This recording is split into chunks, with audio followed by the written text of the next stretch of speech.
Hi guys, so naanasad mi na may install nga piso wifi. So ready na nga mo ang paglakaw, naka-ready na kini siya kami nagkakarga ang piso wifi. So paadto na mi guys, paingon na mi sa maong area nga mo ang tauran. Adto mi sa barangay Sabang ni siya guys. If ever ganahan mo inquire, message lang mo largo guys ha. Then anamin abot kami sa maong area, amo ana ni siyang i-install. So mao ni akong anak, supportive kay ni, uptake kayo. Oh, nanami ani dinhi nami sa barangay Sabang mag-install nga gitaod na sa akong Banana Labs ang maong unit.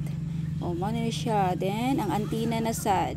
So ayo jud mo kaula guys og mag-inquire mo computer, piso wifi or any kind nga bang machine, message lang mo direct ha. Ay mo kaula, free ra kay ko mo reply sa inyo ha. So manami guys, thank you for watching everyone. Paadto na mi, bye-bye. Pero naapa bitaw ko ilaing isulti. So pag uli na mo na sa nigibot sa kumbana ang nagkuan sa maintenance kay nagpaayos amo naghatod og tulo ka unit kay di na daw manggana. So okay na ni siya, okay na kaayo.